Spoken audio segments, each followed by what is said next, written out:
Agete, através do Eduardo Liens. Ele conversa com o economista, professor da ISPM em Porto Alegre, Fábio Pesavento, né? O Comitê de Política Monetária do Banco Central, o Copom, manteve pelo segundo mês seguido a taxa básica de juros em 13,75. O economista e professor repercutiu o anúncio desta manutenção dessa taxa básica de juros com a Rádio Agete. Vamos com o Eduardo Liens.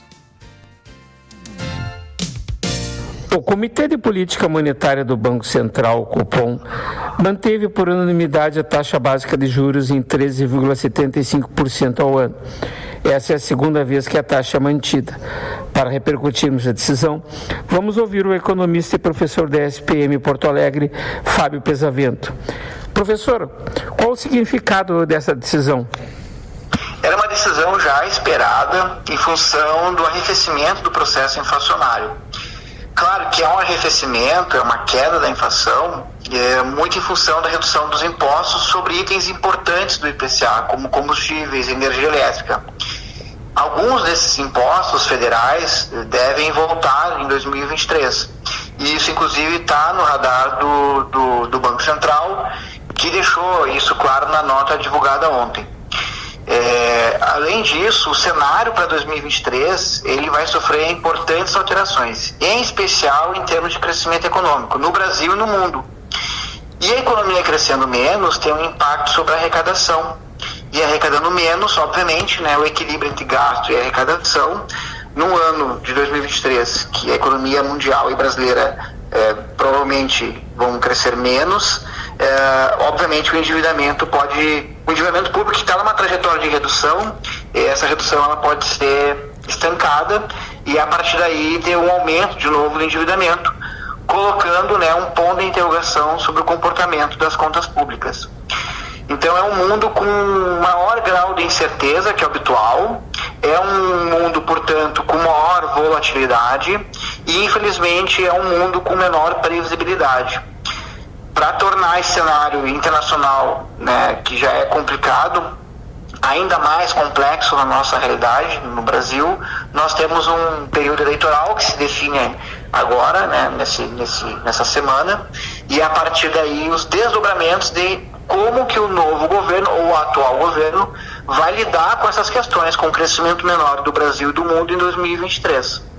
Então, era uma decisão esperada, indiscutivelmente, manter, porque a inflação arrefeceu de novo, muito em função da redução de impostos sobre itens importantes sobre o IPCA, mas, de outro lado, nós temos esse ponto de interrogação do que o próximo governo vai construir em termos do equilíbrio das contas públicas.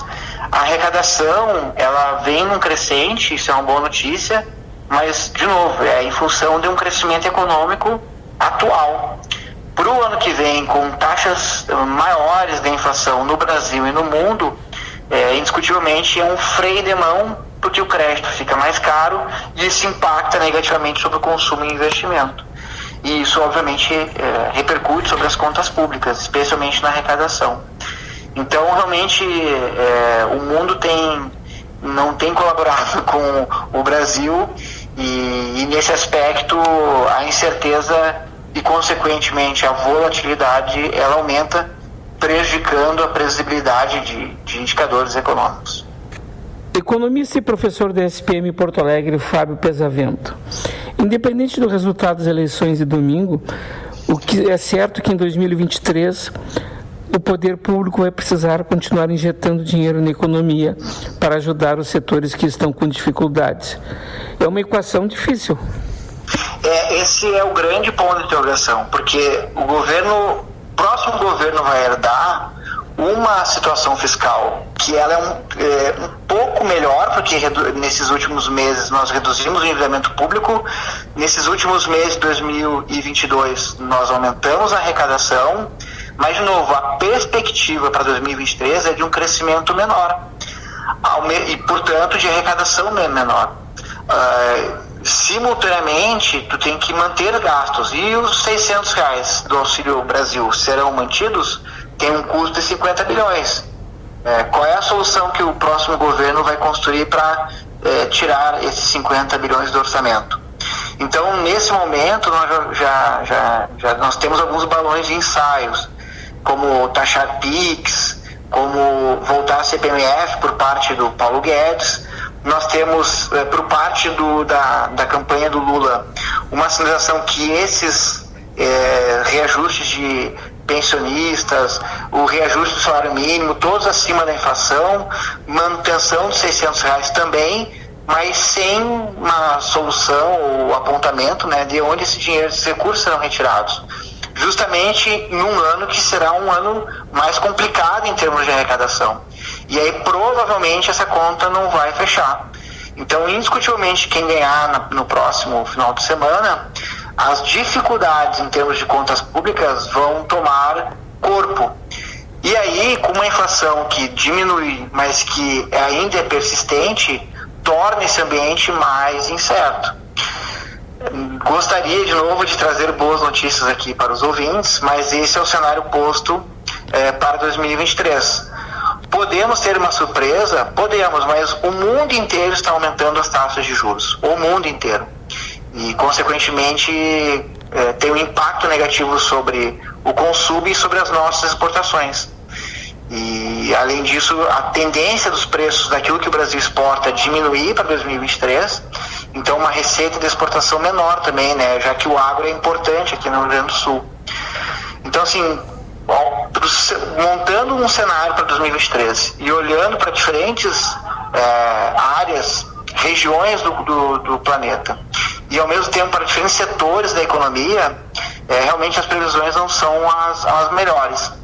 A boa notícia é que a inflação realmente já deu uma reduzida, o que é um aspecto importante, que devolve poder de compra à população, mas, de novo, o cenário ali na frente ele não é muito animador, especialmente em termos de conta pública, infelizmente.